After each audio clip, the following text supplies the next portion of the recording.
भारत कभी भी नहीं चाहेगा कि उसका विदेश मंत्री पाकिस्तान की विदेश मंत्री से तीसरे देश में इस प्रकार मिले कि ऐसा लगने लगे कि वो देश का कुछ रोल है भारत पाकिस्तानी रिश्तों, क्योंकि ओपन मीटिंग तो मैं नहीं समझता हूं कि हो सके। लेकिन अगर किसी तीसरे देश में दो देशों के विदेश मंत्री मिले और कोई ट्राइलैटरल कार्यक्रम ना हो तो वो असाधारण। और मेरा तो ये मानना है कि मोदी सरकार ऐसा संकेत नहीं देगी। यूएई में भारत और पाकिस्तान के विदेश मंत्री के बीच मुलाकात होने की अटकलों पर यह कहना है विवेक काटजू का, जो पूर्व राजनयिक हैं। नमस्कार, आज है सोमवार 19 अप्रैल और आप सुन रहे हैं डेली न्यूज कास्ट। पूरी बात सुनते हैं कुछ देर में, उससे पहले एक नजर इस वक्त की बड़ी खबरों पर। देश में नहीं थम रहा कोरोना वायरस का कहर। पिछले 24 घंटों में करीब 2,75,000 नए मरीज सामने आए। 1,600 से अधिक लोगों की मौत, 1,44,000 लोग रिकवर हुए। इलाज करा रहे मरीजों की संख्या 19 लाख के पार पहुंची। कोविड की पहली क्लिनिकली टेस्टेड स्वदेशी दवा आयुध एडवांस लॉन्च हुई। रेमडेसिविर से 3 गुना असरदार। हल्के लक्षण वाले मरीजों के 4 दिन में ठीक होने का दावा। आयुध एडवांस का अहमदाबाद के सरकारी अस्पतालों में किया गया है ट्रायल। यूपी पंचायत चुनाव के दूसरे चरण में आज लखनऊ समेत 20 जिलों में होगा मतदान। सुरक्षा के पुख्ता इंतजाम। पीएसी की 57 और केंद्रीय अर्धसैनिक बलों की 10 कंपनियां तैनात। प्रशासन का दावा, कोरोना गाइडलाइंस का सख्ती से कराया जाएगा पालन। आईपीएल में रविवार को खेले गए 2 मुकाबले। पहले मैच में रॉयल चैलेंजर्स बैंगलोर ने कोलकाता नाइट राइडर्स को 38 रनों से हराया। वहीं दूसरे मुकाबले में दिल्ली कैपिटल्स ने पंजाब किंग्स को 6 विकेट से दी मात। अब खबरें काम की। कोरोना की रोकथाम के लिए बिहार ने लगाया नाइट कर्फ्यू। सार्वजनिक जगहों पर किसी भी तरह के आयोजन पर रहेगी रोक। अंतिम संस्कार में 25 और शादियों में 100 लोग हो सकेंगे शामिल। अब सफर से 5 दिन पहले तक टिकट की तारीख या समय में बदलाव करने पर कोई एक्स्ट्रा चार्ज नहीं लेगी स्पाइस जेट। पहले कम से कम 7 दिन पहले बदलाव कराने पर मिलती थी ये छूट। आज का सबसे बड़ा न्यूज पॉइंट है, क्या फिर खुलेंगे भारत पाकिस्तान के बीच सुलह के रास्ते? पूरी तस्वीर समझने के लिए बात करते हैं पूर्व राजनयिक विवेक काटजू से। विदेश मंत्री एस जयशंकर की अबुधाबी यात्रा 2 वजहों से महत्वपूर्ण मानी जा रही है। पहली तो अमेरिका में संयुक्त अरब अमीरात के राजदूत का हाल ही में ये कहना कि उनका देश भारत पाकिस्तान संबंधों को सुधारने में मदद कर रहा है। दूसरी अहम बात ये कि पाकिस्तान के विदेश मंत्री शाह महमूद कुरैशी भी इस दौरान यूएई में ही हैं। यूएई के राजदूत के बयान के मद्देनजर अब सबकी नजरें इसी बात पर हैं कि क्या भारत और पाकिस्तान के विदेश मंत्री यहां आपस में मुलाकात करेंगे। विवेक काटजू जी, ये मुलाकात होगी या नहीं उस पर बात करने से पहले अमेरिका में यूएई के राजदूत यूसुफ अल ओताइबा के बयान के मायने समझना चाहेंगे। अभी तक तो इस बात के कयास ही लग रहे थे कि यूएई और सऊदी अरब कोशिश कर रहे हैं कि भारत पाकिस्तान के बीच बातचीत के संबंध फिर से बहाल हों। लेकिन अब आधिकारिक बयान भी आ गया जिसमें ओताइबा ने कहा है कि हमारा मकसद है कि भारत पाकिस्तान भले ही बेस्ट फ्रेंड्स ना बन पाए, लेकिन दोनों में संबंध जरूर सामान्य हो जाए। कितना अहम है ये बयान और यूएई की इस दिशा में पहल करने की वजह क्या है? ओताइबा ने ये भी कहा कि हम कोशिश करते हैं कि ऐसे देश जिनके अच्छे रिश्ते नहीं हो और अगर हमारे रिश्ते उनके साथ हैं तो उनको हम एक दूसरे से मिला सकें। और इस कॉन्टेक्स्ट में उन्होंने इशारा किया कि इथियोपिया और इरिट्रिया के नेताओं को भी हमने कोशिश करी थी कि वो भी हमारे वहां आए और फिर कुछ सामान उन दोनों के बीच सामान रिश्ते हों। तो यानी कुतैबा ने ये संकेत दिया कि यूएई की ये विदेश नीति का उद्देश्य रहता है। और इस संदर्भ में उन्होंने भारत पाकिस्तान का भी जिक्र किया कि हम चाहते हैं, जैसे आपने कहा कि वो बेस्ट फ्रेंड्स नहीं हो, लेकिन उनमें एक हेल्दी फंक्शनल रिलेशनशिप हो, यानी जैसे सामान्य रिश्ते हों, और जैसे पड़ोसियों के बीच में अगर दोस्ती भी नहीं है तो सामान्य रिश्ते तो हो ही सकते हैं। तो ये उनका उद्देश्य है। अच्छा, अब पाकिस्तान के जो विदेश मंत्री हैं कुरैशी साहब, आज उनकी मैं इंटरव्यू पढ़ रहा था खलीज टाइम्स में, जो कि यूएई का एक अंग्रेजी का भाषा में अखबार छपता है, पुराना अखबार है।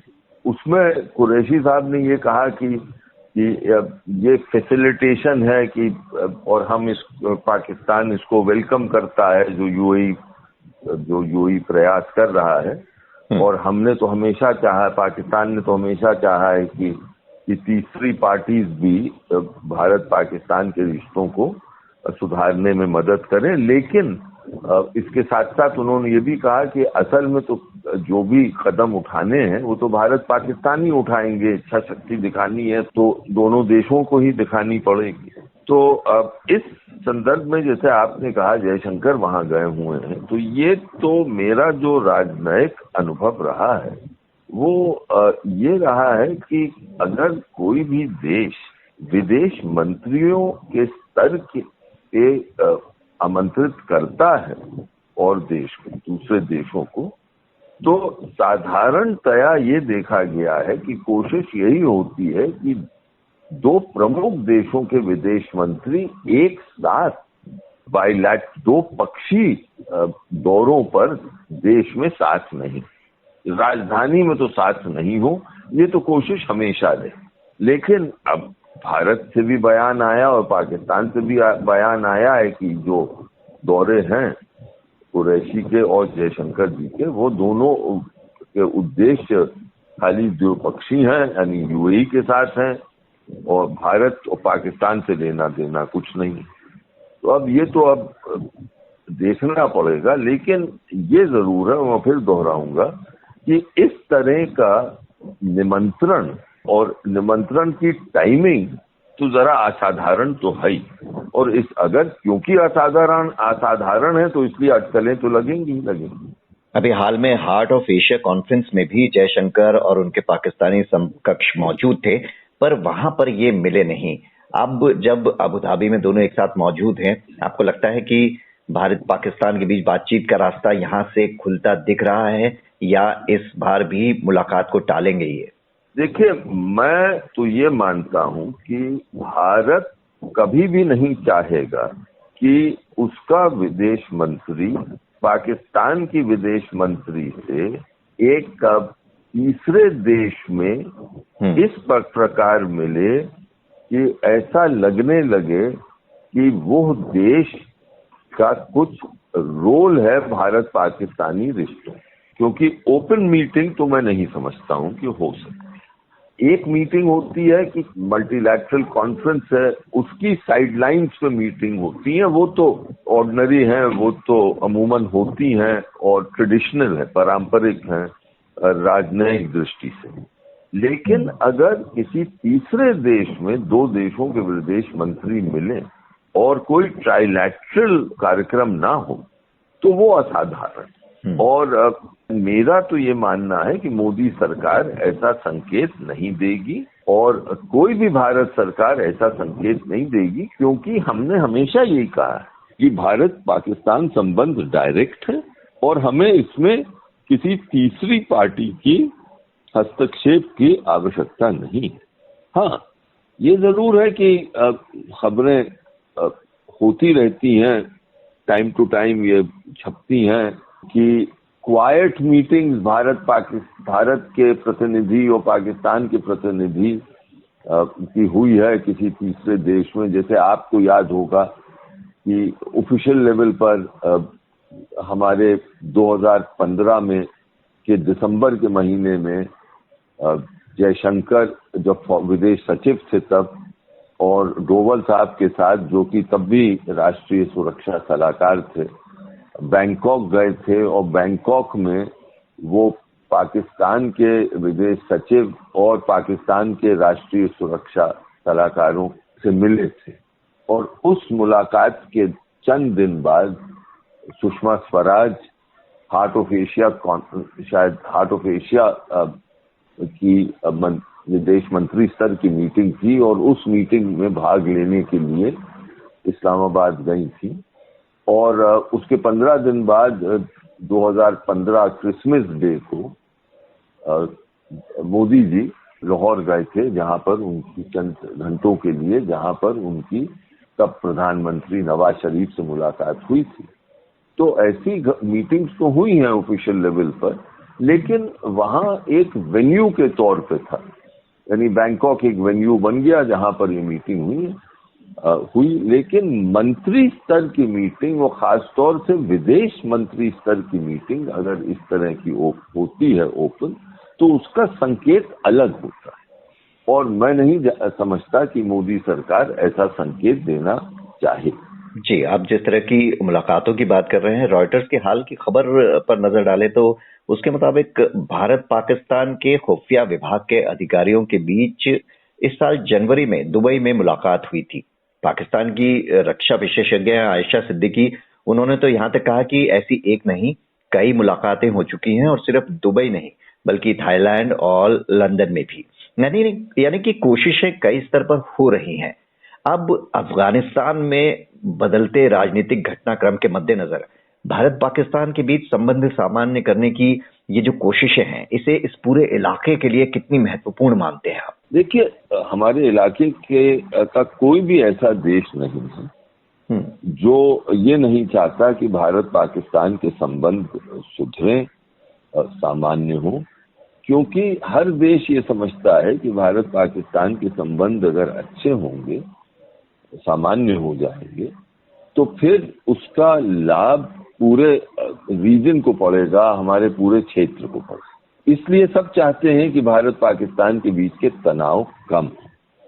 भारत भी यही चाहता है कि पाकिस्तान से तनाव कम हो, लेकिन पाकिस्तान की नकारात्मक नीति तो हमेशा से रही है भारत के प्रति। और हाँ, अब आज कुछ हफ्तों से, कुछ महीनों से कहिए, ऐसा लगता है कि कुछ पाकिस्तान में की सोच में जरा सा फेरोबदल हो रहा है, लेकिन ये फेरोबदल जो सोच का है, ये इस पर मेरा मानना है कि काफी रेजिस्टेंस भी है। आप ही देखिएगा कि वो प्याज और कॉटन के मसले, चीनी और कॉटन के मसले पर जो पहले ये हुआ कि इंपोर्ट करेगा पाकिस्तान, उसकी घोषणा भी हो गई और फिर 24 घंटे के अंदर वो फैसला रद्द कर दिया गया, पाकिस्तान के मंत्रिमंडल में उसका विरोध हुआ जी। तो उससे ऐसे ही लगता है कि ये जो सोच आ रही थी पाकिस्तान में कि भाई भारत से रिश्ते सामान्य हो, उस सोच को लोग रेजिस्ट कर रहे हैं। वहां पर काफी आला अधिकारी, मंत्रीगण और मेरा तो ये भी मानना है कि फौजी हुक्मरान भी, उसका एक तबका इसको रेजिस्ट कर रहा है। वो ये कह रहा है कि पाकिस्तान ने जो शर्तें लगाई हैं भारत से कश्मीर के संबंध में, जो कि बिल्कुल ही बकवास शर्तें हैं, लेकिन वो कह रहे हैं कि हमने ये क्योंकि शर्तें लगाई हैं, भारत तो मान नहीं रहा है, तो फिर हम रिश्ते सामान्य करने की बात ही कहाँ होती। तो ये सब घटनाक्रम एक पाकिस्तान में मुझे लगता है कि चल रहा है। जी, फिलहाल तो यूसुफ अल ओताइबा के बयान को गंभीरता से इसलिए लिया जा रहा है क्योंकि इन्हें ही यूएई और इजराइल में जो राजनयिक संबंध बहाल करने वाला अब्राहम अकॉर्ड था, उसके पीछे का जो मुख्य दिमाग है वो इनका ही बताया जाता है। हमसे बात करने के लिए आपका बहुत बहुत शुक्रिया विवेक कांचू जी। इस चर्चा के बाद जानिए शेयर बाजार का हाल। हरे निशान में खुले एशियाई बाजार, यूरोपीय मार्केट्स में भी तेजी का रुख। वहीं पिछले कारोबारी सत्र में बढ़त के साथ बंद हुए थे सेंसेक्स और निफ्टी। अब एक नजर इतिहास में आज के दिन पर। 1451 में बहलोल लोधी ने दिल्ली पर कब्जा किया। 1675 में अमेरिकी क्रांति की शुरुआत। 1919 में अमेरिका के लेस्ली इरविन ने पैराशूट से पहली बार छलांग लगाई। 1950 में श्यामा प्रसाद मुखर्जी केंद्रीय मंत्रिमंडल से इस्तीफा देने वाले पहले मंत्री बने। बात करते हैं मौसम की। अगले 24 घंटों के दौरान पूर्वोत्तर और दक्षिण भारत के कुछ हिस्सों में बारिश की संभावना। वहीं उत्तर भारत के अधिकतर राज्यों में साफ रहेगा मौसम। अब बारी सुविचार की। सीरियाई कवि खलील जिब्रान ने कहा था, प्रेम के बिना जीवन उस वृक्ष की तरह है जिस पर फल और फूल नहीं लगते। तो ये था आज का डेली न्यूज कास्ट, जिसे आप सुन रहे थे अपने साथी अक्षय शुक्ला के साथ। बने रहिए नवभारत गोल्ड पर। धन्यवाद।